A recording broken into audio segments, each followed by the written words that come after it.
Bonjour et bienvenue dans cette nouvelle vidéo flash, qui sera cette fois consacrée au personnage de Kyle Reese. Le but de cette vidéo sera précisément de savoir si l'on n'aurait pas là, par hasard, un archétype parfait pour un héros de fiction.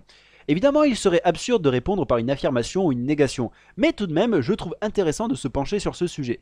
Cependant, avant toute mise en bouche, il est, je pense, nécessaire de savoir ce dont on parle. Les archétypes de héros, il en existe un certain nombre. Du mec badass solitaire qui ne décroche quasiment jamais un mot, au héros jovial blagueur, à celui du personnage torturé avec des traumas profonds, on peut dire qu'il y a un sacré éventail. Et généralement, à chaque fois, on peut trouver des versions super cool de chaque archétype, comme des versions laborieuses. Parce que même si un personnage correspond des standards, ceux-ci seront usés avec plus ou moins de subtilité. Ce qui renforce une fois de plus le fait qu'il n'y a en effet aucun archétype parfait de héros. Il convient à présent de voir en quoi celui de Kyle Reese m'intéresse tout particulièrement. Pour répondre à cela, il me faut bien sûr faire la présentation de ce cher Kyle. Pour ceux qui ne le connaîtraient pas, oui, c'est possible, Kyle Reese est un personnage issu du film Terminator de James Cameron, sorti sur nos contrées le 24 avril 1985. Bien sûr, je n'évoquerai ici que le Kyle Reese de ce film, on laisse littéralement tomber la version de Terminator Genesis ou Renaissance. Kyle Reese est un agent envoyé du futur afin de venir en aide à Sarah Connor, car une machine, elle aussi envoyée du futur, est en quête d'éliminer cette dernière. Parce que dans le futur, les machines ont pris possession du monde, mais des humains continuent à résister, et cette résistance est menée par John Connor, ou John Connor, si l'on se fie au dernier Terminator. Et aussi celui d'avant en fait. Le but pour les machines est de tuer sa mère, et ainsi empêcher la naissance de son enfant, futur leader de la résistance. Tout le film sera alors basé sur la traque acharnée de cette machine et de la fuite désespérée de nos deux protagonistes. Kyle Reese est un personnage dont le charisme n'est pas ce qui ressort le plus chez lui, ce qui est une manière très gentille pour dire qu'il a autant de prestance qu'une écrevisse mourante. Non mais c'est vrai quoi, regardez-moi cette tête de merlan frit. Ce qui ressort chez lui, c'est cette impression constante d'être probablement la personne sur qui l'on peut absolument pas compter pour sortir Sarah Connor du pétrin dans lequel elle se trouve. Cela est dû au fait qu'il en impose absolument pas le moins du monde. Et c'est sûr que quand tu as Arnold Schwarzenegger en face, ce sentiment en est d'autant plus renforcé. Il suffit de regarder la première apparition de ces deux personnages pour mieux s'en rendre compte. D'un côté, tu as Arnold, le T-800 qui débarque du futur, il est classe, imperturbable, et puis bien évidemment, il te pose ses couilles sur le front des premières personnes qu'il rencontre. Pour Kyle, c'est la situation totalement inverse. Il est tout apeuré, il est terrifié, on sent la frayeur dans son regard, et ce sentiment d'insécurité perdurera tout au long de l'œuvre. Et en plus, on se rendra compte que le bougre n'est pas particulièrement futé, comme on peut le constater avec la merveilleuse scène de l'interrogatoire au sein du commissariat de police, où il s'énerve parce que les policiers refusent de croire à ces histoires de voyage dans le temps.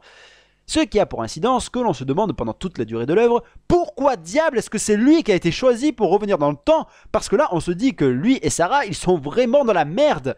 Ce qui par conséquent est absolument génial. Ben oui, parce que finalement c'est un peu le but du film, qu'on ait le sentiment que ses protagonistes sont dans la mouise. Certes, cette sensation constante de danger est en grande partie due à la présence emblématique du T-800, mais voilà, Kyle Reese et aussi Sarah Connor y contribuent de manière équivalente. Kyle Reese est un personnage qui tranche vraiment avec le genre de héros que l'on peut voir depuis un certain nombre d'années dans le cinéma d'action. Celui du héros qui te balance des punchlines à longueur de temps et qui ne semble jamais inquiété par ce qu'il vit.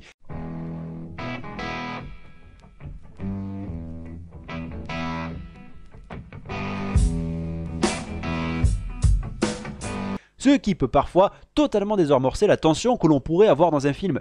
Kyle Reese est à l'opposé de cela, car même s'il reste assez débrouillard, il n'apparaît jamais comme réellement un surhomme, mais plutôt comme un type lambda qui se dépatouille comme il peut face à quelque chose qui le dépasse totalement. Et en plus, je dirais que cela permet, outre le fait de faire ressentir une angoisse constante, de mieux caractériser la relation entre lui et Sarah.